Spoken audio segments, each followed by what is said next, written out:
Sebuah peristiwa yang tidak masuk akal. Ya, karena ukuran atau jarak dari Makkah ke Al-Quds tidak kurang dari 1.200 km. Ya, rasanya sangat-sangat mustahil kalau ada yang melakukan perjalanan, teman-teman sekalian. Maka berangkatlah Rasulullah SAW pada malam hari itu.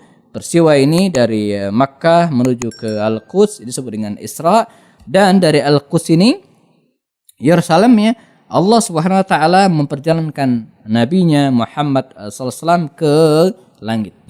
Nah, dikisahkan dalam banyak riwayat, misalnya dalam kitab Safi Rahman Al-Mubarakfuri, bagaimana pada setiap tangga, setiap langit tersebut Nabi bertemu dengan para nabi sebelumnya. Nabi Muhammad di langit pertama bertemu dengan Nabi Adam, di langit kedua bertemu dengan Nabi Yahya dan Isa, di langit ketiga bertemu dengan Nabi Yusuf, di langit keempat bertemu dengan Nabi Idris, di langit kelima dengan Nabi Harun, di langit keenam dengan Nabi Musa, dan di langit ketujuh dengan Nabi Ibrahim. Dan kemudian setelah itu baginda Rasul menaik ke Sidratil Muntaha, ke Baitul Ma'mur, ya, dan menghadap Allah Subhanahu wa taala. Apa yang didapat oleh baginda Rasul, dan inilah hikmah tertinggi dari peristiwa ini, Nabi mendapatkan perintah untuk melaksanakan salat 50 kali sehari semalam.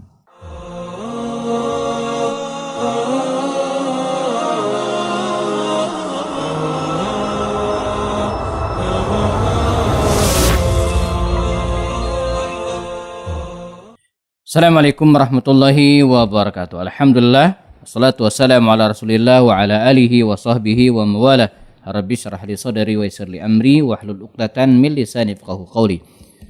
Kita masih dalam program belajar sirah, ya, mengenal Rasulullah sallallahu alaihi wasallam lewat video pendek bersama saya Happy Andi Bastoni, dan kita akan bahas, teman-teman sekalian, sebuah peristiwa yang diabadikan oleh Al-Quran, ya, yaitu surat Al-Isra, ya, peristiwa Al-Isra dan Mi'raj, ya. Nah, bagaimana peristiwa ini terjadi? Ada yang mengatakan bahwa di antara hikmah peristiwa Isra dan Mi'raj ini, dia merupakan tasliyatun lin Nabi, semacam hiburan bagi baginda Rasul SAW dengan wafatnya dua orang yang sangat beliau cintai, yaitu Abu Talib dan istrinya Khadijah radhiyallahu anha.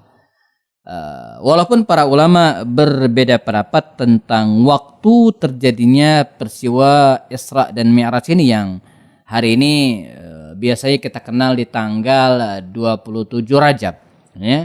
Bahkan Syekhul Islam Ibnu Taimiyah itu mengatakan tidak ada dalil satupun, kata beliau, yang tegas menyatakan terjadinya Isra dan Mi'raj pada bulan tertentu, ya, atau 10 hari tertentu, atau ditegaskan pada tanggal tertentu.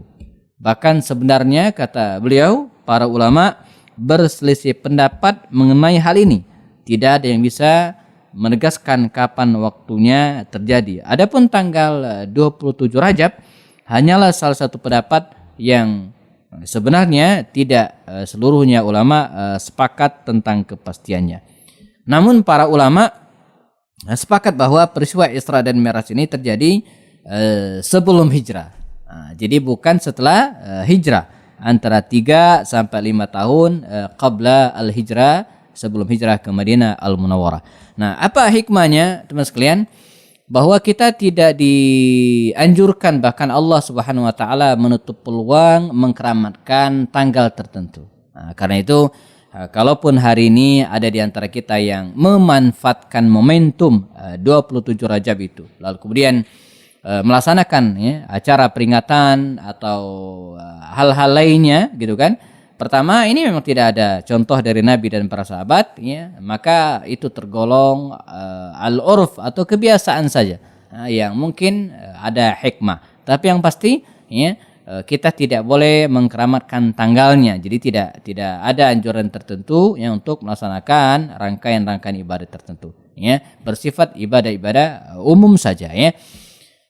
Kemudian kita bahas peristiwanya. Jadi sebagaimana diabadikan oleh Allah Subhanahu wa taala dalam surat Al-Isra, Allah Subhanahu wa taala berfirman, Subhanalladzi asra bi'abdihi lailan minal masjidil harami ilal masjidil aqsa alladzi barakna haulahu linuriyahu min ayatina. Ya, kata Allah Subhanahu wa taala, Maha suci zat Allah yang telah memperjalankan bi'abdihi hambanya, ya, pada satu malam lailan minal masjidil haram ilal masjidil aqsa. Dari sini kita dapat penjelasan bahwa Allah Subhanahu wa taala yang memperjalankan hambanya Muhammad sallallahu alaihi wasallam minal masjidil haram, para ulama sepakat al masjidil haram di Makkah ilal masjidil aqsa, ke al masjid al aqsa. Ya. Di manakah al masjid al aqsa tersebut? Ya. Benarkah al masjid al aqsa di Palestina? Ini pertanyaan yang mungkin ada di tengah kita, ya. Yang dimaksud dengan Al-Masjid Al-Aqsa adalah kawasan yang berada di Palestina, ya, di kota Al-Quds atau Yerusalem hari ini, ya. Dalilnya apa? Dalilnya ketika baginda Rasul hijrah ke Madinah dan kemudian dilaksanakan telah sholat berjamaah, dibangunlah Masjid An-Nabawi, ya, dan seterusnya, ya. Kiblat kaum muslimin waktu itu adalah ke Al-Aqsa. Dan kita lihat bukti sejarah hari ini bagaimana Masjid An-Nabawi itu kiblat pertamanya ke arah utara, ke arah Al-Aqsa yang kita kenal hari ini di Palestina. Artinya, ya, kalau Al-Aqsa bukan yang dimaksud di Palestina, maka ngapain Nabi menghadapkan kiblatnya ke situ sebelum kemudian dipindahkan kiblatnya ke Masjid Al-Haram sebagaimana kita laksanakan hari ini. Nah, ini sebagai dalil teman-teman sekalian bahwa Al-Masjid Al-Aqsa dimaksud adalah Al-Masjid Al-Aqsa di Palestina, sebuah kawasan yang terletak di kota Al-Quds, ini kita fahami hari ini. Dan ini juga memberikan isyarat kepada kita tentang pentingnya, ya, kita peduli, ya, dengan Al-Aqsa yang hari ini dijajah oleh Zionis Yahudi, ya, dan menguasai daerah tersebut. Di antara target kita adalah membebaskan Al-Aqsa, ya, mengembalikan Al-Aqsa ke dalam pangkuan kaum muslimin.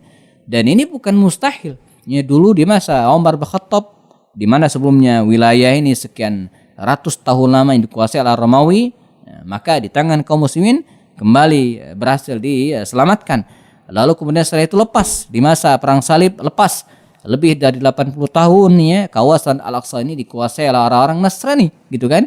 Ya, maka berhasil kembali diambil oleh Salahuddin Al-Ayyubi dan pasukannya waktu itu. Nah, sekarang kalaulah kawasan tersebut berada dalam kekuasaan Zionis Yahudi, maka tidak menutup kemungkinan dan bisa insya Allah kita ambil kembali berada dalam kekuasaan kaum muslimin agar kita bisa beribadah, karena Rasulullah juga menegaskan la tushaddur rihalu illa ila salasat masajid, tidak begitu dianjurkan untuk, ya, melakukan perjalanan kecuali pada 3 masjid, Al-Masjid Aqsa, Masjidil Haram, ya, Masjidil Haram, Masjid hadza, kata Rasul, masjidku ini yang ada di Nabawi, Masjid Nabawi, dan yang ketiga adalah Masjid Al-Aqsa. Nah, baik. Sebuah peristiwa yang tidak masuk akal, ya, karena ukuran atau jarak dari Makkah ke Al-Quds, ya, tidak kurang dari 1.200 km.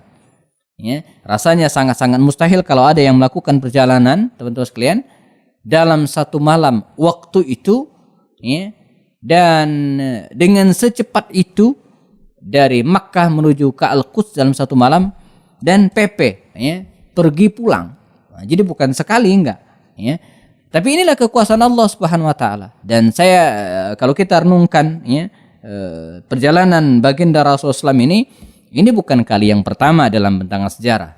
Kita lihat misalnya kisah tentang Nabi Sulaiman alaihissalam dan Ratu Bilqis pada waktu itu.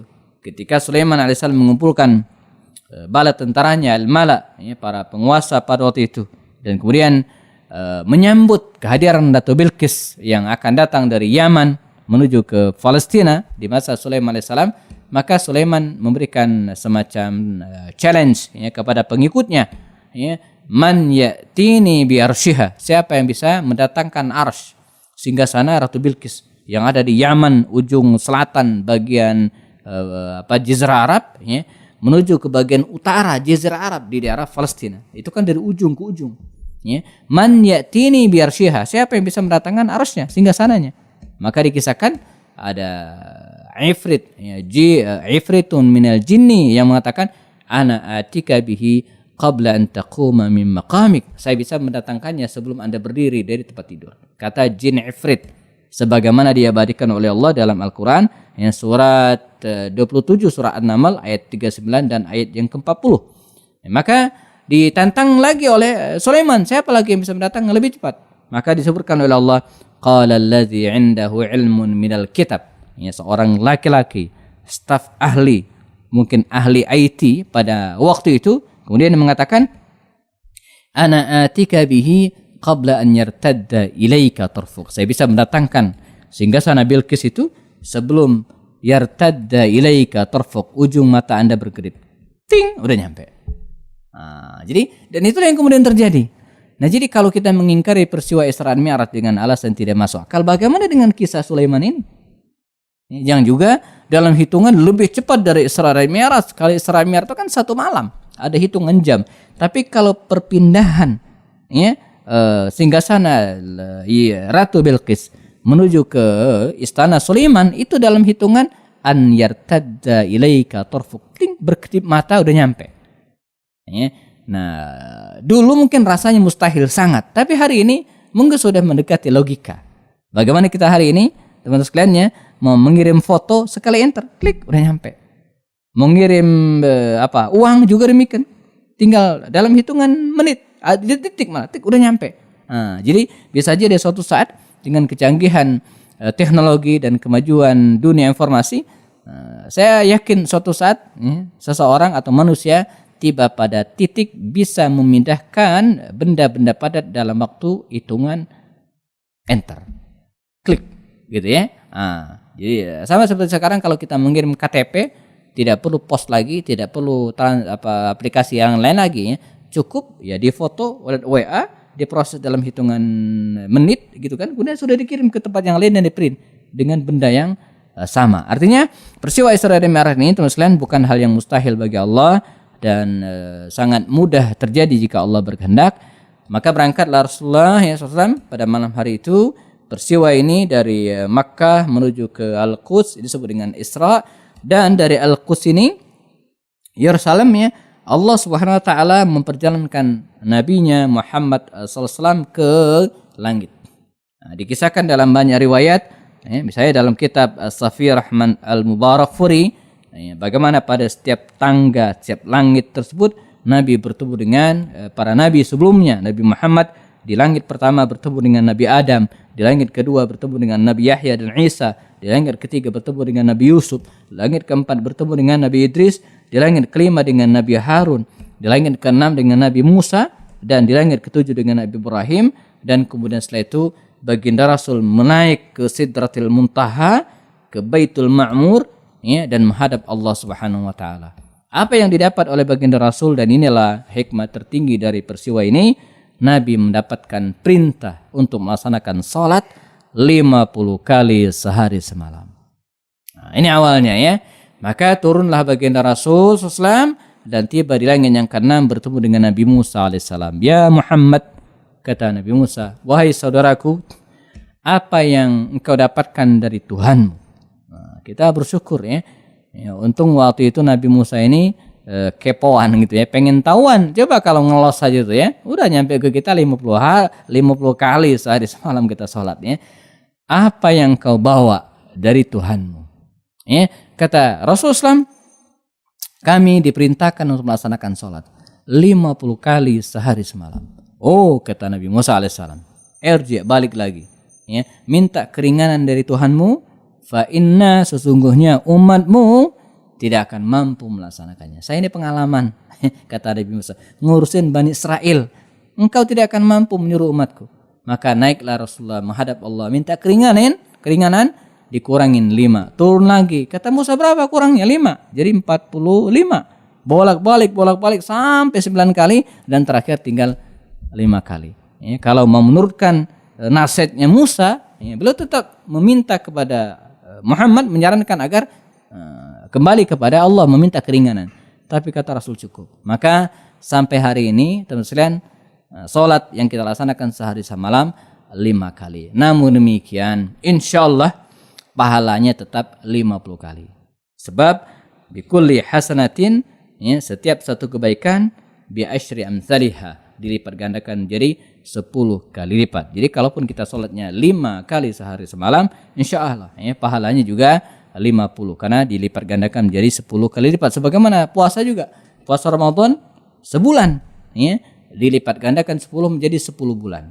Makanya kita dianjurkan melaksanakan saum Syawal 6 hari, setara dengan 2 bulan atau 60 hari. Maka lengkaplah siapa yang melaksanakan puasa Ramadan sebulan penuh ditambah dengan 6 hari di bulan Syawal, maka dia puasa seperti orang yang berpuasa setahun penuh 12 bulan. Karena pahalanya 10 kali lipat. Ada beberapa hikmah yang bisa kita ambil sebagai penutup dalam video ini tentang hikmah Isra dan Mi'raj. Pertama adalah ujian keimanan dengan kejutan yang tidak masuk akal, dan ini bukan yang pertama bagi para nabi. Pada Nabi Musa kita menemukan kejutan itu berupa tongkat bisa jadi ular. Pada Nabi Ibrahim kita menemukan kejutan itu berupa api yang tidak membakar dirinya. Pada Nabi Sulaiman kita menemukan mukjizat itu, kemampuan Sulaiman berbicara dengan banyak hewan dan seterusnya. Jadi bukan hal yang baru, bukan hal yang aneh bagi kita. Yang kedua, mempertegas kerasulan Muhammad sallallahu alaihi wasallam. Ini merupakan salah satu mukjizat dan bukti bahwa Muhammad adalah betul-betul rasul utusan Allah Subhanahu wa taala.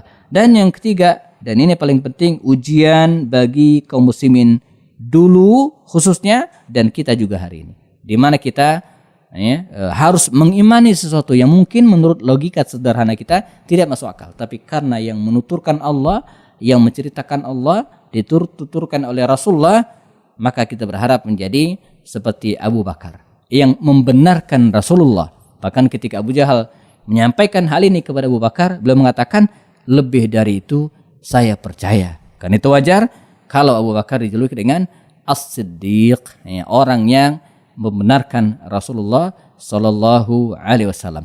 Nah, setelah ini apa yang dilakukan oleh Rasulullah SAW? Beliau tidak pernah diam, tapi selalu move on, bergerak.